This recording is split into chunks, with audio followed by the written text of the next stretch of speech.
to our March Changing Demands webinar for the Social and Behavioural Change Communications Community of Practice. This is, I think, the 12th webinar in the series. Really delighted to welcome today Lewis Carmody from the Behavioural Insights Team. Behavioural Insights Team, for those that don't already know, is described as the world's first government institution dedicated to the application of behavioural sciences. I'm sure many of you are familiar with sort of nudge and the thinking and government kind of policy frameworks that were created and thought as a result of that particular book and the ideas presented.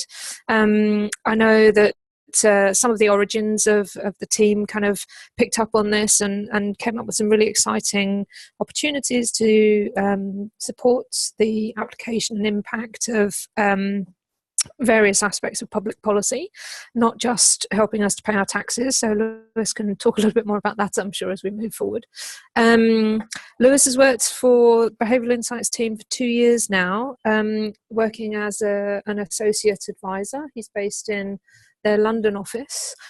He's looked at projects such as reducing mobile phone theft in London to improve access to government services for some of the poorest citizens in countries like Bangladesh. He's got a background in biology with a specialism in evolutionary biology, so he has a very personal interest and passion for conservation work. He had done some work in South Africa prior to joining BIT. So we're really excited that he's going to be speaking with us today about how to apply behavioural insights to reduce wildlife crime. The session will follow the usual format. We'll have half an hour roughly for Lewis's slides, perhaps a little bit longer. And then there'll be an opportunity for questions from the floor at the end of the talk. So if you do have questions, please by all means raise your hand. There's a button on the group chat that you should see. You can also text me there if you have any trouble at all as we move through the session. But yeah, I think otherwise, thank you very much once again, Lewis. We're really excited about your talk, and over to you. Thank you very much. Appreciate that, Gail, and welcome everyone to this webinar. Thank you for listening to me while you, I'm sure, eat your lunches or dinners or wherever you are in the world. So as Gail said, I'm an associate advisor here at the Behavioural Insights team, and I work in a cluster called Home Affairs, Security and International Development. And that's quite a broad brief, and it means that I work across a really wide range of policy areas, which include crime, justice, poverty reduction, and tax compliance. And also, as Gail said, my background is in biology. So this kind of means I've got a real passion for conservation. And the place that Gail mentioned before, I was working in South Africa, was on a conservation project looking at the rehabilitation of vervet monkeys rescued from the pet trade. So I'm really interested in how the skills that I've learned here and doing behavioural science around the world can be used in the kind of conservation and wildlife crime space. So in this talk, if my slides go across, there we go. So in the presentation, I'm kind of going to go through who the Behavioural Insights team are and where we've come from, what behavioural insights are and how they can be used. And then I'm going to kind of run through one of our frameworks that we use, which is the EAST framework. So to start off with, let's have a look at who the Behavioural Insights team are. So there's a few of our directors outside number 10, and that's where we originated, inside the Prime Minister's office in number 10, and then the Cabinet office. So we're the first government institution in the world to apply behavioural insights to public policy, and we work across almost every policy area: health, tax, international development, security. We've got teams working on all sorts of different things. And our two main strengths are behavioural science expertise and experimentation and empiricism. So these are kind of the two branches of what we do. We like to use behavioural insights for public policy, and we also like to test things to find out, is what we're introducing actually working? So a little bit of history of the Behavioural Insights team. We were formed in 2010, which was a time of austerity in the UK. And This is, an important factor in our creation because politicians were trying to influence public policy without spending much money. And applying behavioural insights and nudges, which we'll get into a bit later, are a good way of doing that.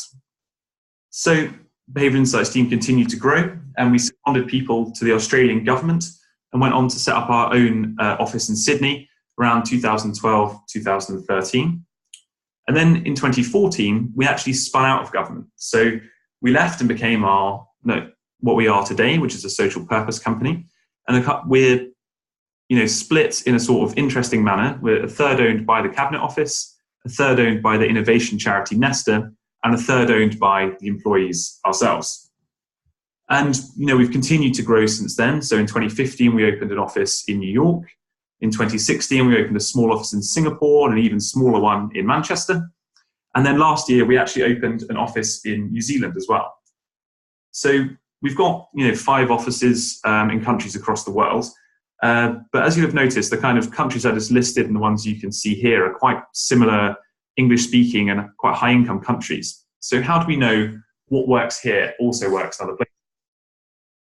Well, here's a map of the world. And as you can see, the kind of blue countries, the ones where we've got offices, so it's the US, the UK, Singapore, down to New Zealand, and the black countries are where we've worked. So this could be projects or training, workshops, that sort of thing. And looking, to see whether or not our model and what we do works across different contexts is something that we take really seriously. And our international team here in the UK and our teams abroad work in a variety of low and middle income countries, working to address problems faced by these countries, which also helps us to show whether our model of behavioural insights works in different contexts. So that's a really whistle-stop tour of who the Behavioural Insights team are. So now we're going to have a quick look at what behavioural insights are. So behavioural insights aren't there to replace anything. They are there to help influence the things that are already there. So policymakers have been using traditional levers to influence the behaviour of citizens since time immemorial. So these include regulation, so setting laws, saying you can't do something, you can do something.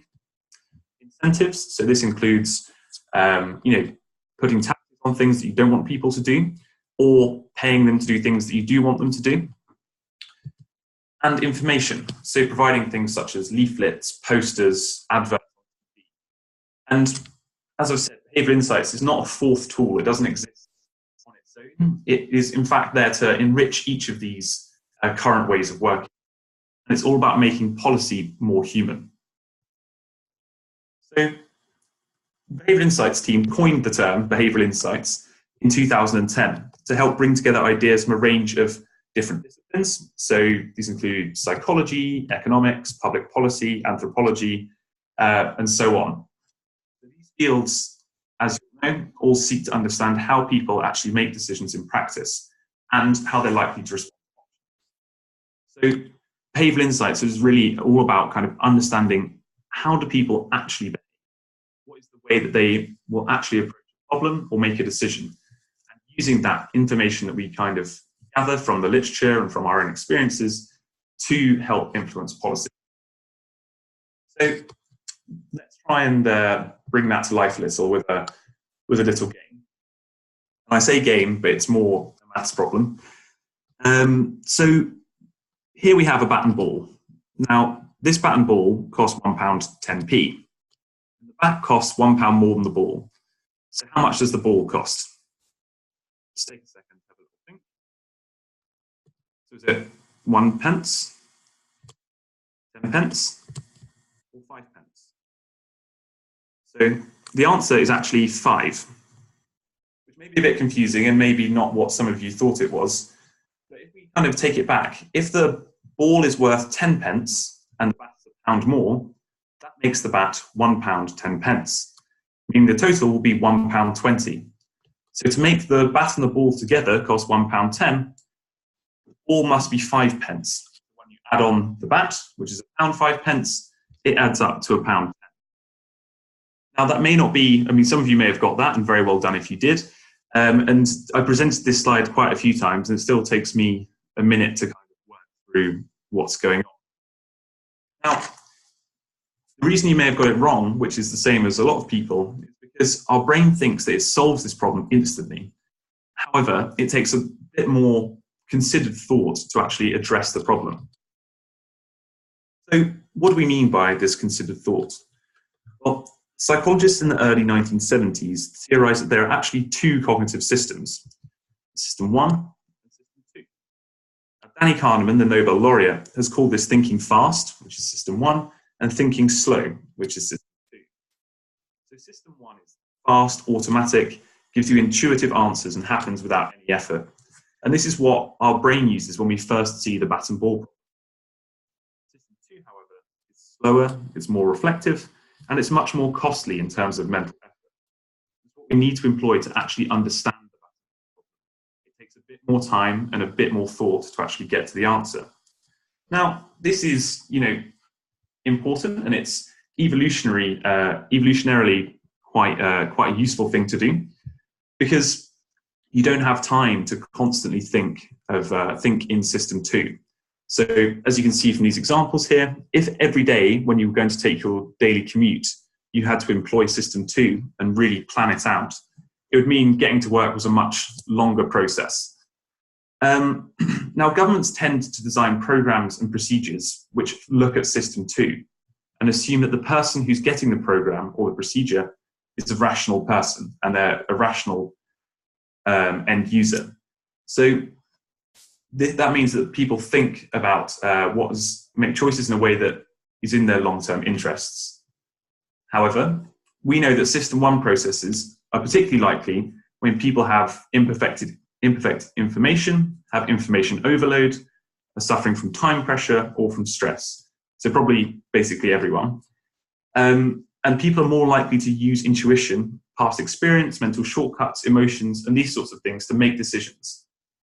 So the point isn't whether or not we're rational or irrational, but that these aspects of human nature, however they're labelled, are often overlooked in policy and in public service provision. So here's Danny Kahneman with a quote about System 1 and 2. So it turns out the environmental effects of behaviour are a lot stronger than most people expect. And that's something that we experience every day here at the Behavioural Insights Team. Just a little look at our intellectual origins. I mean, many of you have probably seen this book. Many of you have read this book. It's very famous. And so it's kind of as well as the work from Danny Kahneman, this is a kind of seminal book for us and helps influence a lot of our projects in the UK and abroad. Now, it was published in 2008. And it quickly proved very influential. For example, when ex-UK Prime Minister David Cameron was coming into office, he put Nudge on the reading lists of all the incoming cabinet ministers. So Nudge was written by Nobel laureate Richard Thaler, who's actually also a member of the Behavioural Insights Team's academic advisory panel, as well as Cass Sunstein. So they define a nudge as any modification of the choice architecture which influences behaviour in a predictable way, but without forbidding any option or significantly modifying economic incentives. So this sounds like quite a fancy way of saying what it is, and it sounds like quite new. However, nudges aren't a new thing. So here's a picture of a sharp turn in Michigan.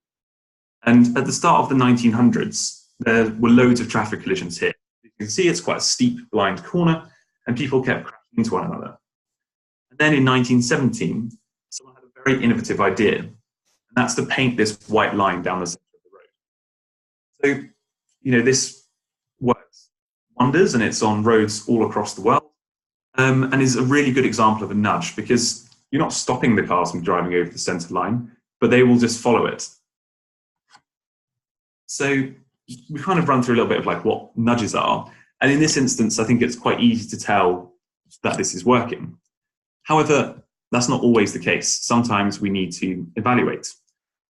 So if we're going to use BI in our policy, we just have to know what works. So let's have a little look at a kind of natural resources-based example. So this is Petrified Forest National Park in Arizona in the US. And visitors to this park were taking petrified wood which was all over the ground, and basically changing the nature of the park.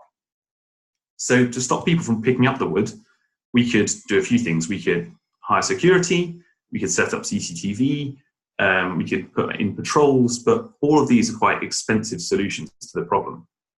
Instead, we could put out some signs. But what do we need to put on these signs to have the biggest impact? So someone has fortunately already done this, and the reference down in the bottom corner there. So Gialdini et al. In 2006 put out different signs with experimentally derived messages, and these were placed at the start of sections of path where there's no problem. So let's have a look at what the signs are. So please don't remove petrified wood from the park. Please leave petrified wood in the park. Many past visitors remove petrified wood from the park, changing the state of the petrified forest. And finally, the vast majority of past visitors have left petrified wood in the park, preserving that state of the petrified forest. So you can see these are kind of 4 quite distinct messages, all trying to get to the same point. And to kind of test how this worked, they put these signs up, scattered wood around the path, and then saw how many people stole it. So they went back after a few hours and counted how much wood has actually been stolen as a result of these signs. They had around 2,500 people, or over 2,500 people, actually go along these paths and see what was stolen. And without testing, it's very difficult to know which one of these messages might be most effective. So just take a second to think about which one you think might perform best. And now I'm going to flash some, flash some percentages up on the screen, which correspond to each message. Now these percentages tell us how much wood was stolen from the study area while the sign was in place. So if I was to flash up a 50%, this would mean that half of the wood in the area was stolen. So let's have a look. So this one meant 5% of the wood in the area had been stolen. 5.5, 1.5, so the lowest yet, and 8. So I don't know how that matches with what you thought might be the most effective. But this shows us that if we'd have just used the message in the bottom left, we'd have had 6.5 percentage points more theft than if we had used the one on the top left. This is just like a, quite a neat example to show why testing is important and why, testing and behavioural insights kind of go hand in hand. So at the Behavioural Insights team, what does this mean? How do we apply this? Well, we like to test all of our interventions using the randomized control trial, or RCT. So you might be familiar with these from the world of medicine. And essentially, they allow us to set up a counterfactual or control group, and thus allow us to determine the impact experimentally. So we have a population here on the left. I've just randomly split them into this control and a treatment group. So control on the bottom in the grey and treatment in the blue on top. Now, splitting them randomly is really important because it means that any difference that you detect between them is much more likely to be as a result of our intervention than of any external factors. So we have to split into 2. Then in this top one, they get an intervention, whatever it may be. So a letter, or they go to training or something like that. And on the control group, they get nothing. And then after a period of time, so here from January to December, we have a year, see what the effect is. And then we compare the percentage of those whose behaviour has changed. So here we can see there's 4 orange people in the top one and 3 orange people in the bottom one. I mean, obviously this is a very simplified version, but we can see, okay, well, there's more people doing the behaviour that we want in the top group. And depending on how many, sorry, did someone just speak then? It was just me, Lewis. Your connection keeps cutting out. It comes and goes. But on these detailed slides, I don't know if you're able to just strengthen the mic signal. Yeah, sure. Let me try and plug. Is that any better? I apologise for it kind of cutting out. No, it's fine. It's just it's been sort of hasn't disrupted the narrative so far. But let's keep going as we are. And sorry to interrupt you. No, not at all. Please, if it carries on, then do let me know. I'll try and sort something out. Okay, so once we kind of introduce this intervention, we can see what the difference is between the groups. And because both of these groups are submitted to the same external factors, and were comparable before the intervention, we can say that any difference between the two groups is due to our intervention and not to external influences. So that's a very quick kind of run through of who the Behavioural Insights team are and what behavioural insights are, as well as a little look at testing. So now let's have a look at the EAST framework. Now, as I said before, this is a kind of framework that was developed by the Behavioural Insights team. And basically, the idea here is that we wanted to bring lessons from our own experience and from the literature, combine these into an easy-to-use lens, which allow us to think about different behavioural phenomena at play. The message of EAST is that if you want to promote a behaviour, you make it easy, make it attractive, make it social, and make it timely.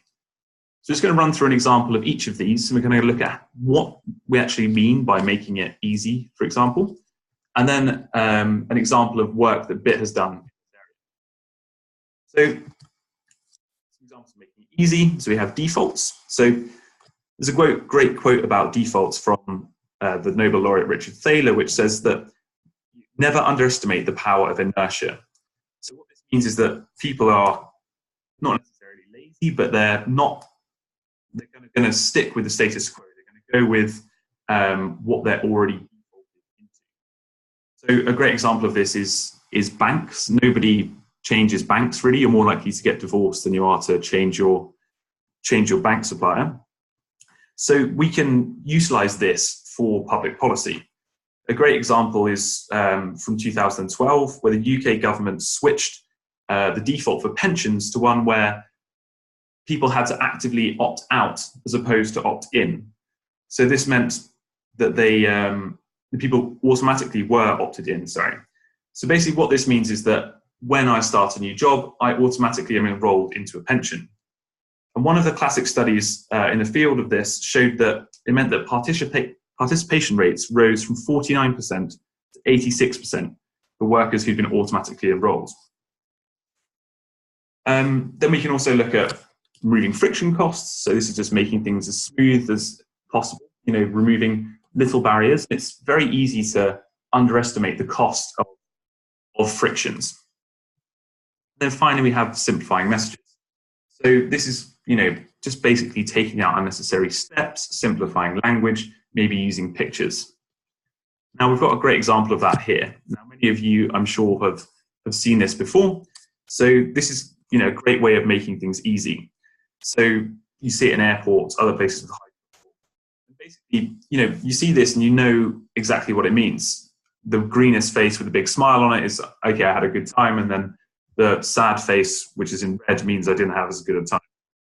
So this means it's easy for people to complete feedback, because even if I had a terrible time, there's a friction cost to me actually going to complain. Whereas this way, I can just press a button and the data is collected.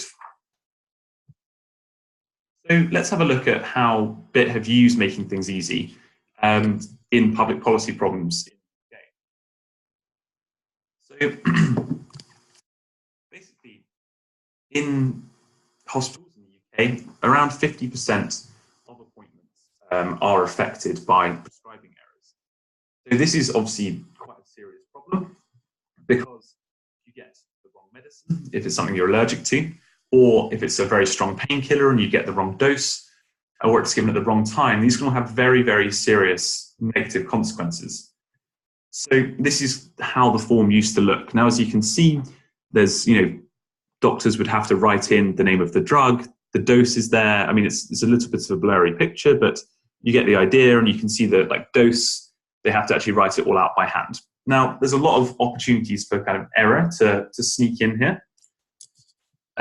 So we kind of worked with King's College Hospital to change this, to redesign the prescription form. This is the one that we then designed. So there's King et al. This is the paper that's published in, and this is our partner for the trial. So as you can see, we kind of made it as simple and as easy as possible for the doctor to complete the form. So having boxes per letter for the medicine's name, having units just be circles, and having a separate box for the bleeper number so the doctor can be contacted if there's a problem. This seems small and it seems trivial, but let's have a look at what effect it had. So these are the three things that we cared most about. So dose being entered correctly, prescriber's contact number entered correctly, which is the beep, and 11%, frequency of medications entered correctly. So this is the effect of when we redesigned the form. So black is the control, so that's no redesigned form, and blue is the redesigned form. So as you can see, we've had a huge impact here on a variety of things. So the frequency of medications being entered correctly, going from 11 to nearly 100% is fantastic, but I think it's almost more impressive that the dose entered correctly has gone from 95% to 100%. And that's where, they had to circle the little things, circle the, as you can see here, circling milligrams, micrograms, and that can have a really serious clinical impact if that's done wrong. So that seems kind of simple, and here's a quote from our colleague on the trial, Dr. Dom King, who basically said, I think I've saved more lives through the redesign of these forms than I might have done in a lifetime of surgery. I think this is quite like a powerful way of showing it may seem small, and it's just a form being changed. It can actually have really serious consequences. So that's easy. Now let's have a quick look at attractive. Now, again, there's a few different ways of making things attractive. So we can attract attention, which may seem a bit simple, but what that means is we can just put something like a big red stamp at the top of a bill that says pay now, or make it flashy, make it colorful, these sorts of things, just to really draw the eye to a letter. We had an example where we handwrote messages on the outside of envelopes when we sent them to people to get them to pay their taxes, and we found like a significant impact of just handwriting, Lewis, you really need to open this on the outside of the envelope, meant that people would actually open the letter and then go on to pay the tax. Then we can personalize things. So this involves putting somebody's name on a letter or an email, but it doesn't just have to be the name of the recipient. It can also be the name of the person who's sending it. So that's to kind of like remind the recipient that a real life person has actually sent them the letter or the email. It's not just a computer. You're more likely to reply. And then finally, rewards and incentives. Now, as everybody knows, rewards and incentives can be powerful motivators. So you can pay somebody to do something, and that's a good way to do it. But they don't necessarily have to be financial. You could also offer entry to the lottery, or you can offer something non-financial like a certificate or a sticker. It's surprising how much of an effect.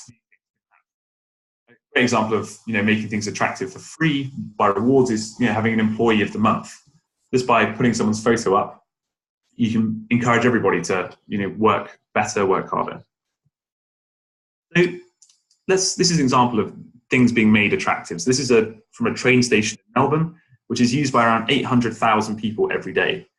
So they painted the stairs just to make them more attractive. And as you can see, there's an escalator on the right-hand side of this picture. What the people who did this were trying to do was trying to increase incidental physical activity. Just, get people to exercise a little bit more by climbing the stairs on their commute. So by painting these stairs, they ran a study and kind of counted how many people went up each. It led to a 25% increase of people taking the stairs at peak times and 140% increase in people taking the stairs at off-peak times.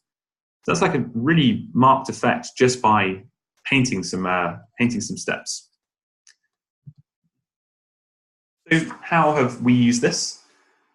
Well, we used the principles of attractive to help encourage people to pay their road tax. Now, if you don't pay your road tax on time, you can lose your car. It's obviously quite a negative thing.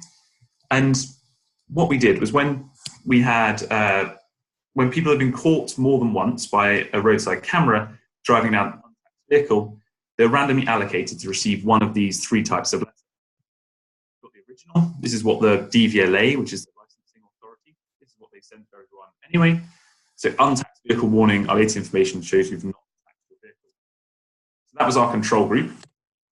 And this is a simplified letter, which has been redrafted to include several features which are designed to increase compliance, such as clearer language, highlighting the key messages and required action at the top of the letter, and also making it clear that the second letter would be treated as an active choice. And finally, we tried to tap into a really strong emotion people have called loss of very strong inside loss aversion. And we changed the letter header from untaxed vehicle warning to pay your tax or lose your car, make of car. We put that in there. And then finally, we have this, which is the simplified letter, as before. We also stapled a image of the car. This is the person who's been caught speeding. Oh, no, sorry, not speeding. This is the person who's been caught having not paid their road tax. And we stapled two letters, one of the car like that, and one zoomed in of the license plate. It's important to kind of note that these images are captured anyway, so there's not a lot of extra expense just to print them out and staple them to the front of the letter. So, what effect did we have here?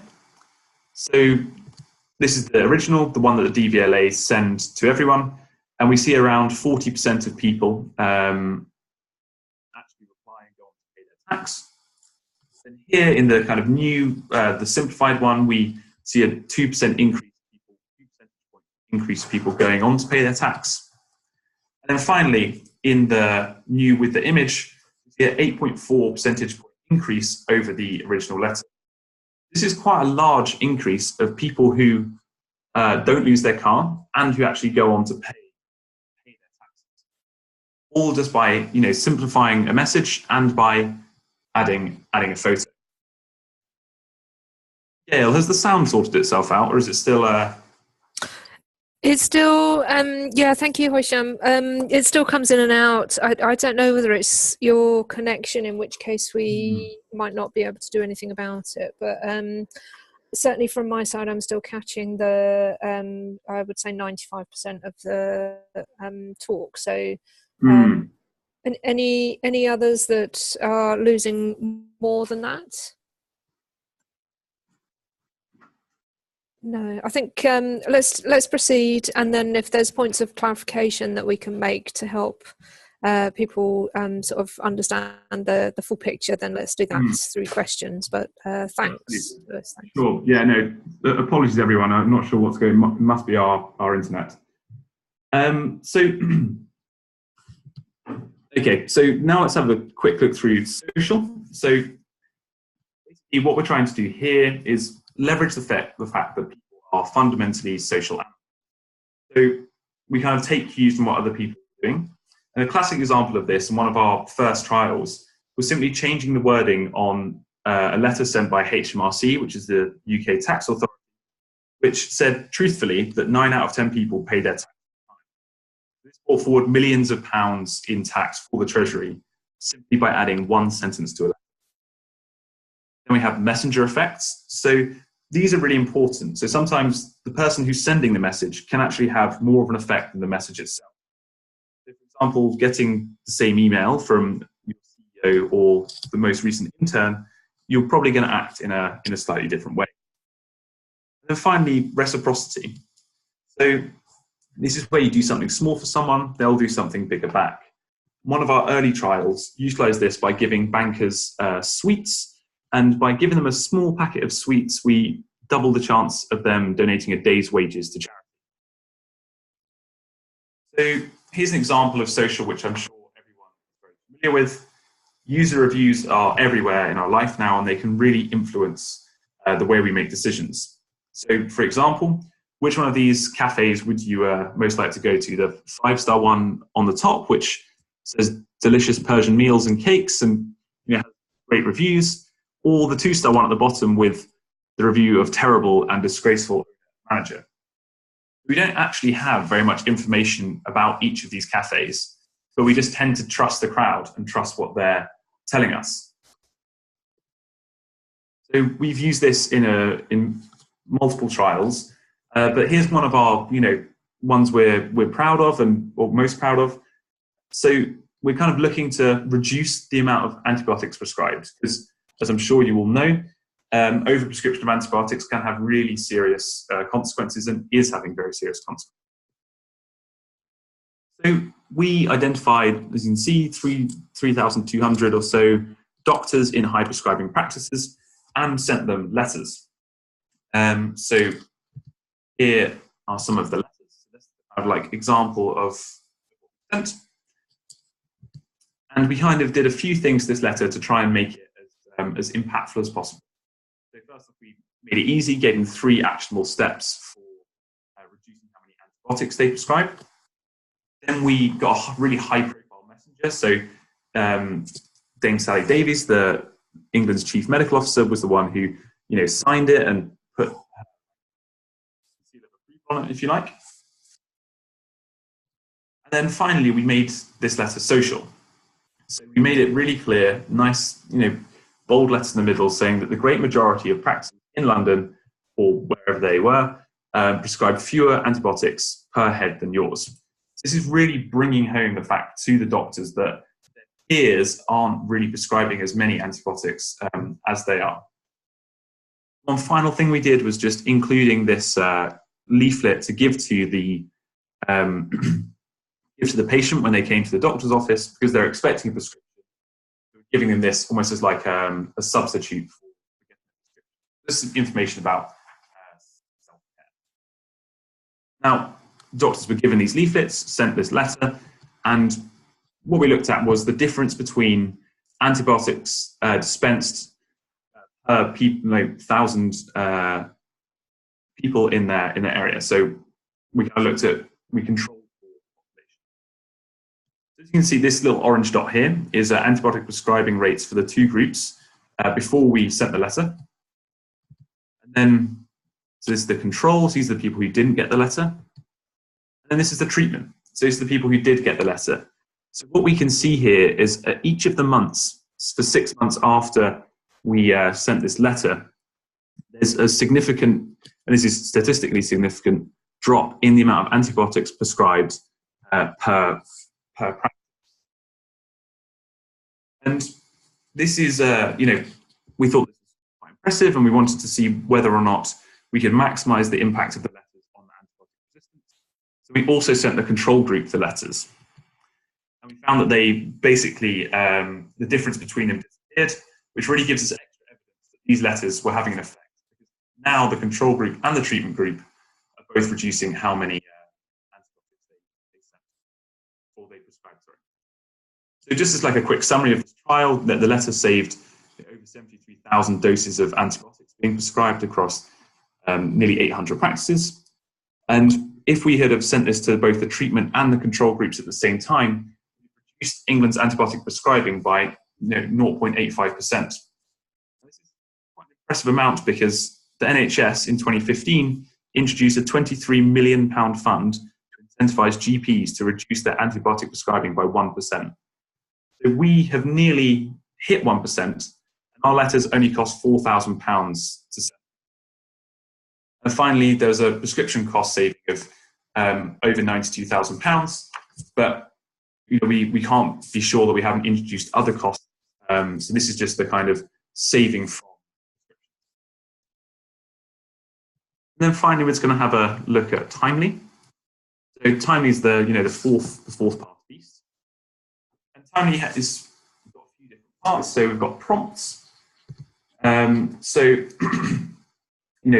people like prompts to do things at the right time, because what an intervention is very important, but when it's delivered, it's also. Then we've got planning, so making clear and detailed plans can help us to achieve our goals. So setting like what are you going to do, when are you going to do it, and how are you going to do it. And then finally, immediate costs and benefits. So we value the present more than the future, and we think about our present selves more than we do our future selves. And many people, feel disconnected from the people that they'll be in the future, and they discount rewards that would benefit them later. Interestingly, there's a study from Stanford where they showed people digitally aged pictures of themselves, and then gave them said that you've got $1,000 to allocate to having it now or putting it into savings. And those people who had seen this aged image of themselves actually allocated more to savings, so allocated more to the future, than those who hadn't seen this digitally aged image. So what does this mean in practice? Here's another stairs example. Not that we don't only look at stairs, but this is from Singapore. And what we've done here is this wasn't us, sorry, but what has been done here has kind of put this prompt at the bottom of a direct choice that someone has. So I can either climb the stairs or I can take the escalator.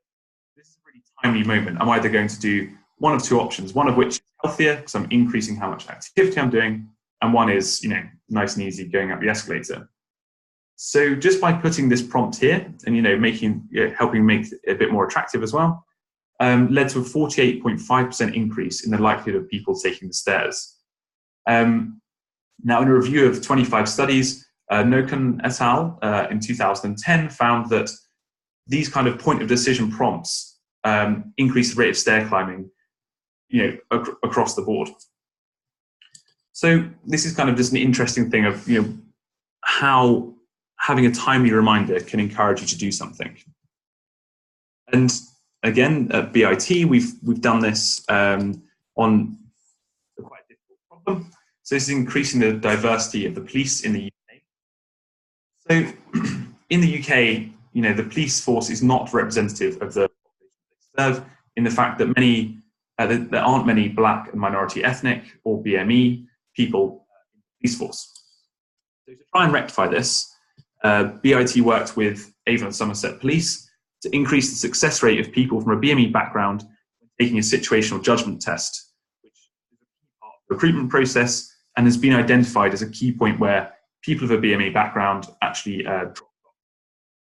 So we're thinking part of the reason for this drop-off is stereotyped threat, which is where negatively stereotyped groups experience anxiety about their stereotype, which then negatively affects their performance on tasks. And interestingly, this also actually works in reverse. So there's a 1999 study which found that reminding Asian girls before they take a maths test that they're girls reduces their score on the test, but reminding them that they're Asian actually improves their score on the test. So for our trial, all of the applicants are randomized into two groups. One got the control email, which is what the police sent anyway, and one got the treatment email, which had this extra paragraph in it. So what we did then was measured who went on to take the test and how they did. And basically we're encouraging people by getting to think about being a police constable and what it means for their community, to focus on positive aspects of their identity and overcome this stereotype threat. Now, here we can see the results of these emails. On the left, we've got non-BME, so white applicants. We see no effect of getting the treatment email on them. So they don't do worse, they don't do better. However, on the right, we can see how much effect this had on BME candidates. So we kind of increased from 40.6 to 61.6 people passing this test, which is, closes the gap between white and BME applicants without having a negative effect on anyone. So that kind of brings me to the end of our EAST framework. So I hope you know a little bit more about BIT, what behavioural insights are, and how we apply these to public policy. You might also have some ideas about how you could apply these. So next time you're thinking of a campaign or emails, then it's good to think of these and apply these insights to your day-to-day tasks. I'm just going to quickly run through one example which I like from conservation. I'm very aware that if the sound hasn't been very good, then we want to kind of have as much time for questions as possible for any clarification. So I'll just nip through this quickly. So here's an example from, as I said, sustainability and conservation context. So this is a message which I came across recently while doing some field work. That's really to think about how does this make you feel. So we're trying to encourage people to save water. So dirty, you should feel guilty. Water is life. So we encourage people to save water, and I don't think it's particularly motivating. You don't have a lot of the EAST principles being applied here, and we also find that guilt isn't a particularly good motivator. So let's have a quick look at a different one, which I'm sure many of you will be familiar with. So this is the, in the 1970s, you had the St. Lucia parrot, which is this bird, which is endemic to the small island of St. Lucia, and has a wild population at that time of around 100 to 150. So, the familiar combination of habitat loss, poaching, pet trade was really endangering this beautiful bird. So to stop it from going extinct, the conservationist Paul Butler started a program linking the fate of the St. Lucia parrot to St. Lucia's national pride. So this appeals to the emotive as well as the rational self. And this campaign involved, writing songs, handing out bumper stickers, all the way through to getting the bird recognised as the state bird, and putting these signs up all over the place. So although this campaign far predates the EAST framework, it's got many features which can be recognised. So, for example, it takes a message of conservation and makes everybody responsible for it, making conservation social. And by putting pictures of this iconic bird all over the island, you kind of attract people's attention to the bird's plight. And recent research supports this approach. Linking the fate of this bird to people's personal and national pride goes against the normal format of most conservation or sustainability messaging, which tries to make people feel guilty for their actions. And research from Elke Verber from Princeton has shown that encouraging people to think about how proud they will feel after taking an environmentally conscious decision increases the amount of these decisions people will make when compared to people who are encouraged to think about how guilty they will feel if they don't make an environmentally conscious decision. And this is because guilt-based messages don't really help. They bring about cognitive dissonance and they lead people to just reject the message or to just justify their own actions. Unfortunately, today, as a result of this campaign, the population of the St. Lucia parrot has increased to over 1,500 individuals, has an expanding range, and it's all thanks to Paul Butler and this work. So that's it from me. I hope it's been useful. I hope you'll be able to hear most of it. And please, if there's anything that wasn't clear or anything which you couldn't hear because of the internet or whatever else is going on, then please feel free to send me an email and we can, I can help. Thanks so much, Lewis. That's excellent. I really enjoyed the various examples and lots of different case studies and ideas and inspiration in there. So superb. And as with all the previous presentations, we'll make sure we share the slides and the recording. I think certainly in terms of the overall meaning, I didn't lose really that much. So sincere apologies that the sound quality didn't hold throughout. Not sure what happened, but yeah, certainly still able to enjoy the various case studies and illustrations. We've actually, Paul did speak, probably I think it was the third webinar that we had about the principles of pride and how that had helped to inform lots of other work as well. So yeah, it's great that you picked up on that case study. He's got some very interesting ideas, and it's good to see those reinforced here. As we've only got a little bit of time left now in the hour, and I wondered if we could hand it over to any questions from the floor. I have some questions, but let's see if anybody in the audience comes up with some things.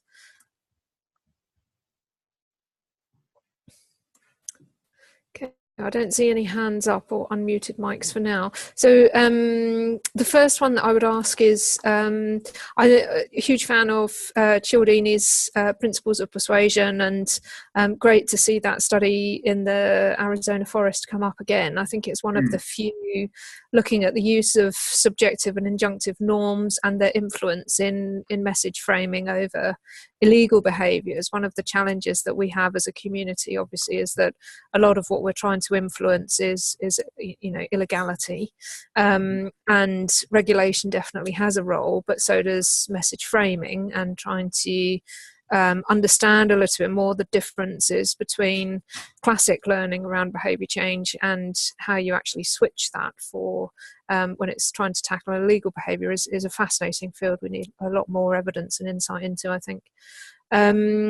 Just on the most popular message being the quite instructive, very clear one, I mean, I welcome your thought. One of the challenges we have is people are buying sometimes commodities because they're illegal. So part of the attraction is the fact that it's an illegal behaviour, it's illicit, it's sort of something that sets them apart as maybe above the law, and it's kind of got this exclusive association with it.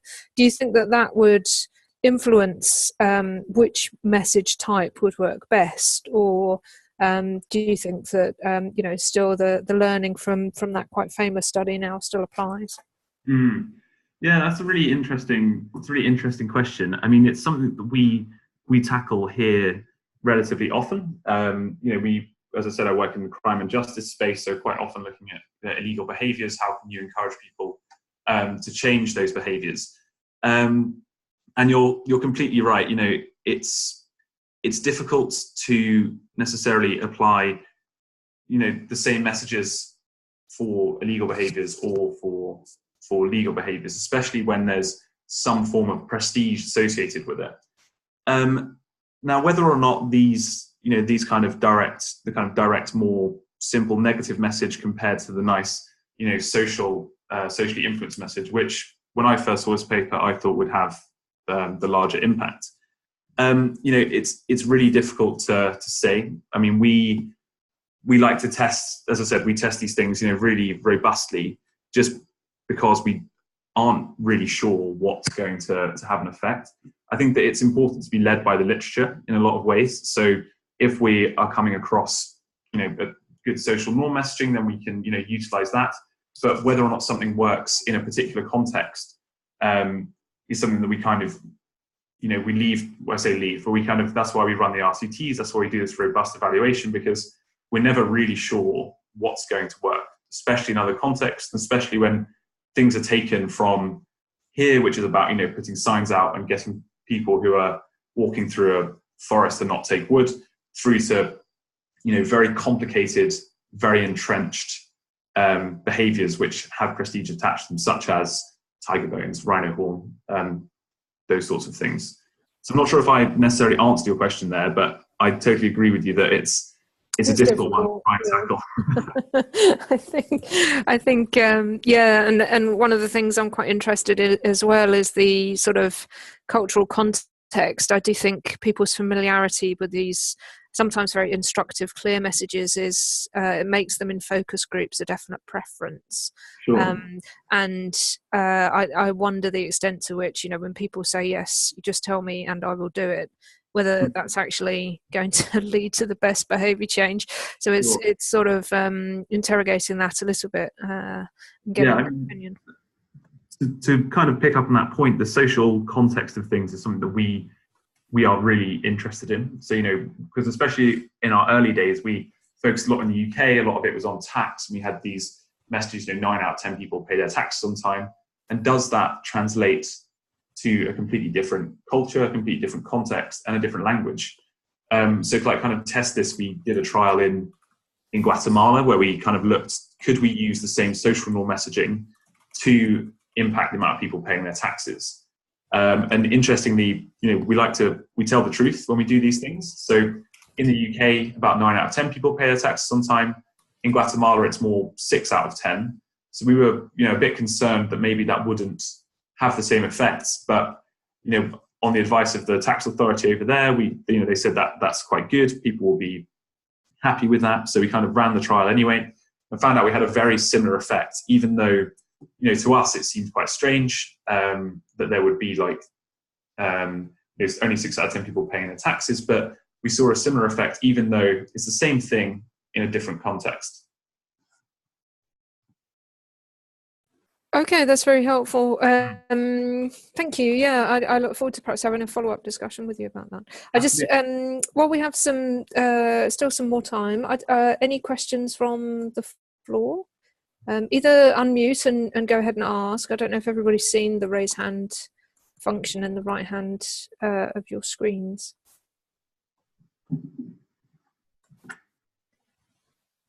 Nobody has the courage, I think. So sorry, I typed my question in the box because my microphone isn't working very well. Can you hear me? Aha, yes, Akat, please go ahead. Hi, so my question is, thank you very much, first of all, this was very enlightening for me. I'm working on wildlife crime for WWF in Bulgaria, particularly in sturgeon conservation, which is related to caviar and illegal trade in caviar. And so my question is about behavioral change when it comes to tradition, because a lot of the wildlife crime and consumption of illegal wildlife products is grounded in cultural tradition. And I was wondering if you had any examples and some lessons that you can, or I don't know, some good ideas about how we can tackle this that is grounded in a very long tradition in the culture of many consumers. Yeah, of course. Yeah, I mean, it's it's a very important area, and tradition is something that's, one of the hardest things to try and combat. When you have these things which are ingrained very culturally, and they're very, very popular, they can be really difficult to tackle, especially if you're trying to use something like nudges. And nudges are really good for a lot of policy areas, and they're good to influence things, but sometimes they're not enough. They can't do enough of the heavy lifting. On the examples point, I can't remember the paper, but I've heard from one of my colleagues who works in the sustainability team about a study in, I think, Africa, where people were going out and shooting large game and then chopping the heads off the game and hanging them on their houses as a kind of status symbol.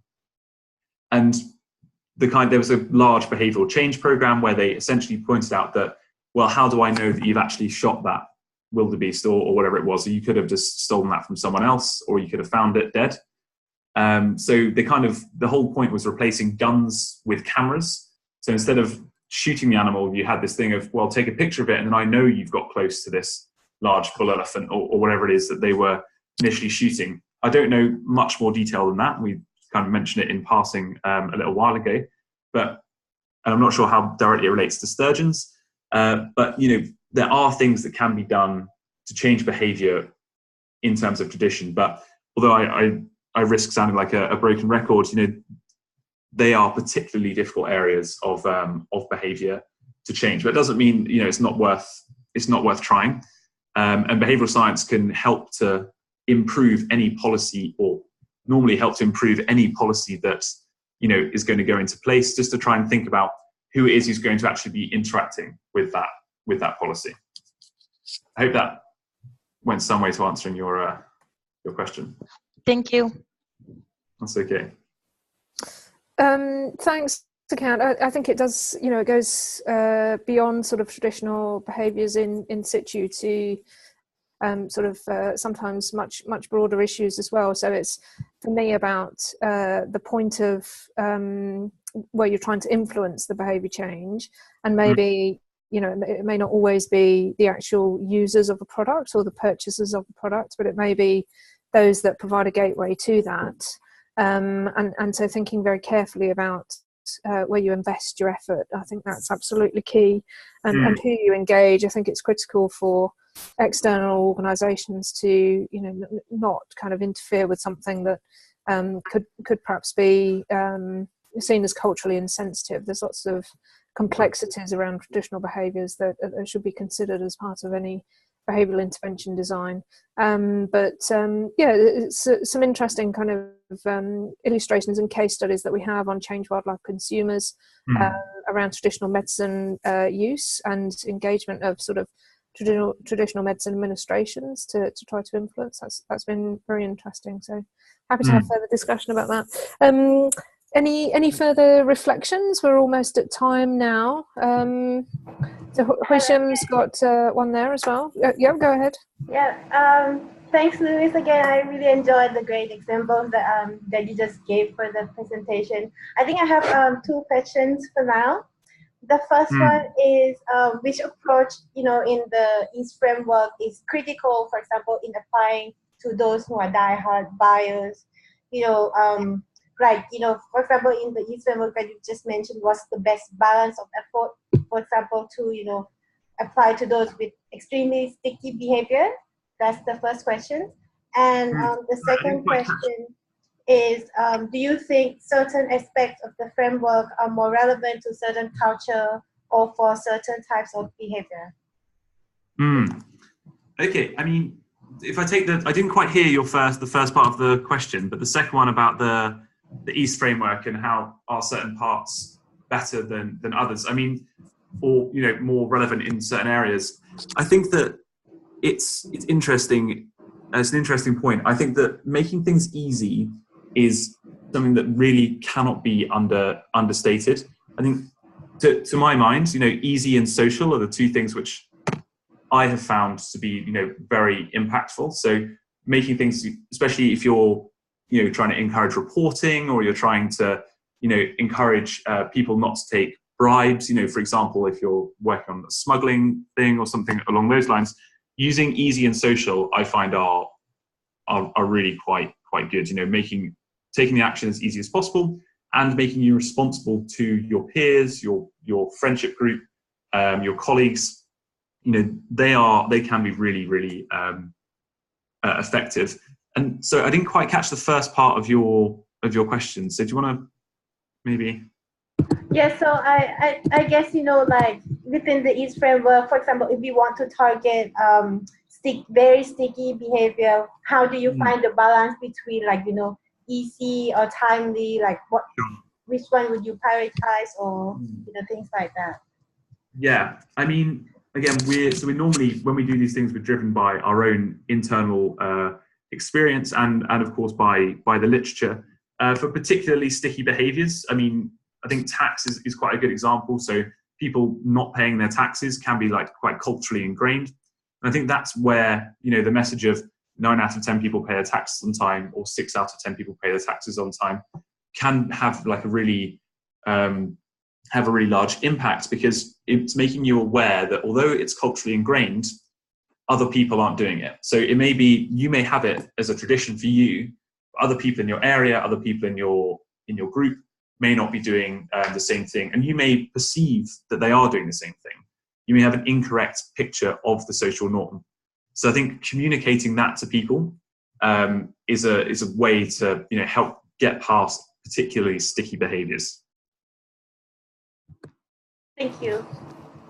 Okay, that's great. Thanks, Lewis. We had one final question in the text box here. So thanks Hoisham for sending that. And sorry you weren't able to speak yourself. So she's interested in, what do you think of using the fear factor in messaging? Do you have any kind of experience of this? I have some quite strong opinions on this myself, but what do you think? She's indicated shark and mercury content and health, sort of.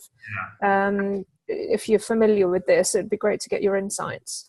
Yeah, I mean, I'm not familiar with the shark example, but I've definitely heard of the kind of dolphin example in Japan, and around advertising the fact that mercury, or because there is a very high mercury content in that meat.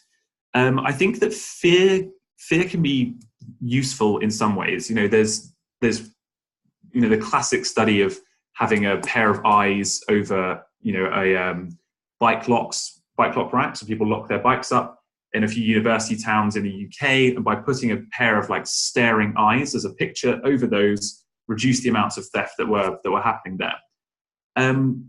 So I think you can be like, make people feel scared, or make people feel like they're being watched, which can be quite effective. We haven't really done many things here at BIT which are around directly the fear factor, if you like, but definitely there's ways that you can make it clear to people that they've got a lot to lose. People are very loss averse, so if you kind of make it clear to people that eating shark meat is going to really mess up your health long term, that could potentially have some form of effect. And it's an area I'm interested in. Is there a possibility of applying these like differently framed messages to this space and to other areas of behaviour as well? Okay, all right, that's great. Thanks, Lewis. So sorry that we ran over time there a little bit. Apologies to everybody, and thanks for holding on. Really excellent set of slides and very thought-provoking content, and great to get your additional insights there at the end. So thank you so much for taking the time, and your passion in this area is quite evident. So hopefully we'll get lots of follow-up queries and potentially some opportunities for further collaboration together. So let's see how things move forward.